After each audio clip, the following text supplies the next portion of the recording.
Cordy, and it's a little known fact that the Danny Boyle mid-2000s zombie film 28 Days Later, the zombies were actually suffering from a really aggressive form of herpes, and that's obvious. I was asked in the comments on a recent video whether I'd ever tried going with a drive pedal straight into a cab sim. The answer to that was at the time no.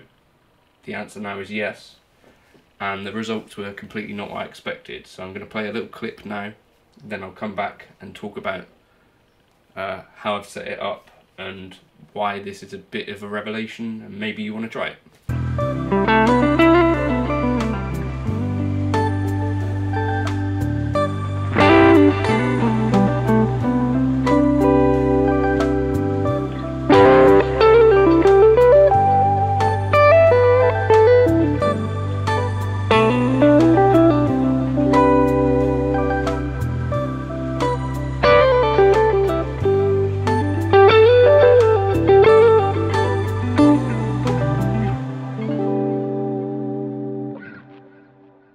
If you were wondering what the setup looks like, so HRM, J-Rocket, with the treble higher than I normally would have it, the blues breaker, again, with the treble a little bit higher than I would usually have it, into the J-Rocket, reverb and trem, straight into the cab Zeus, and that's basically all you're hearing. I thought it sounded okay. I'm not trying to sell you anything, I'm just going to let you know what I was using in this video.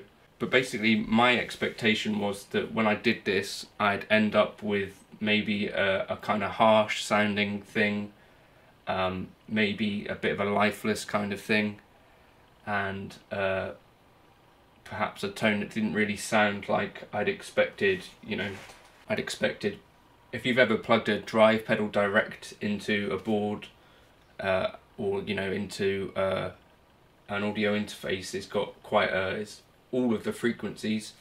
I was expecting something on that spectrum, not at all what I ended up with. Now in terms of cab sims, I think they come in a lot of different shapes and sizes. I've got a Sir Ace, which wasn't used in this video, but I may use it in a sec. And I've also got a Cab Zeus stereo. Up until this point I've used the Cab Zeus with my real amps and had great results. To me it sounds probably better than the results I can get mic'd up, because I'm not a miking expert.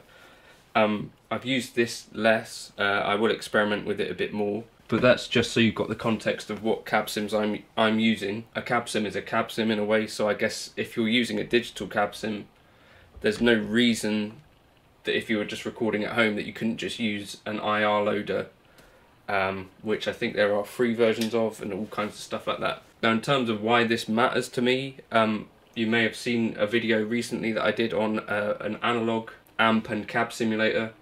I wasn't particularly impressed with the tones that I was getting out of the thing, and everything sounded a little bit thin in terms of bandwidth to me, and bordering on spiky, which is what I would have expected from this particular setup.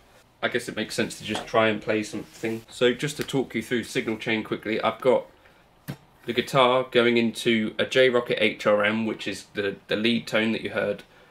After that I've got a Prince of Tone, which is basically a blues breaker type pedal, I think. After that I'm going to the J-Rocket Mr. Moto, and then from there I'm going straight into the Cab Zeus, so there's no amp sim. What the clean tone ends up sounding like is this.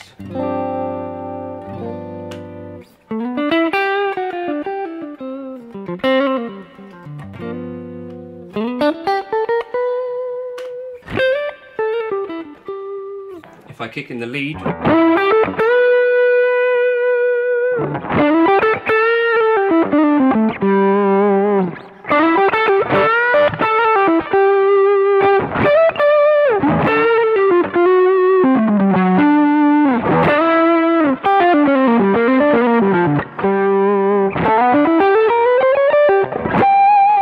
to me that's pretty useful.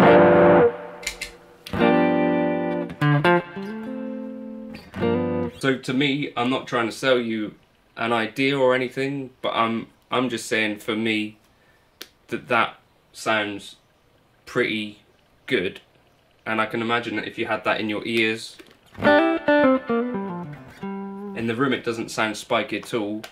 And when I kick on even something with a lot of gain, because I've got the cab sim, but also the Prince of Tone acting as like a preamp, things to me are feeling and kind of sounding a bit more amp-like, in terms of what you would expect an amp to sound like, rather than what you sometimes end up with when you go direct. So maybe this is something you want to try.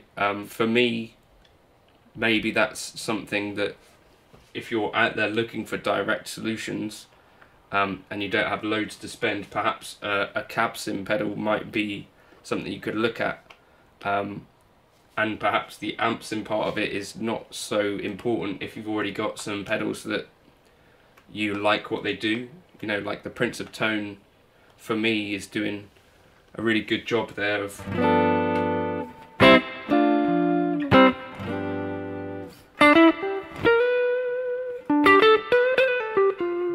and I can turn up the drive if I want like a cranked amp tone.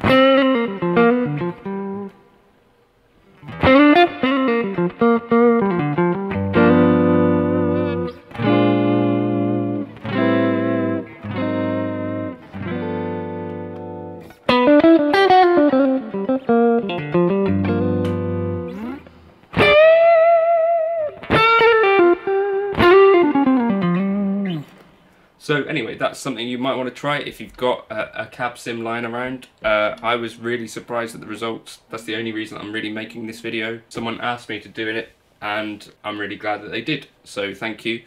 And yeah, maybe you want to try this out. I'll put in some more playing now at the end. Yeah, maybe just try plugging a drive pedal into a cab sim. You've got things like, I think Mua make Mua Radar, which can load IRs.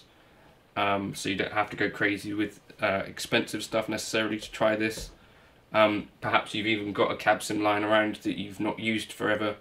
Maybe just try plugging straight into it if you did like any of what you heard in the video. This channel for me is not particularly focused on selling you anything or any ideas. I'm just wanting to share some of the experiments that I've had and the things that interest me from a tonal point of view and a gear point of view. And I appreciate that going direct is a thing that many of us kind of traditional amp people have to kind of battle with, and ideas. And in-ears as well is a whole different ball game which has issues, but perhaps this is something that might work for you. You know, if you've got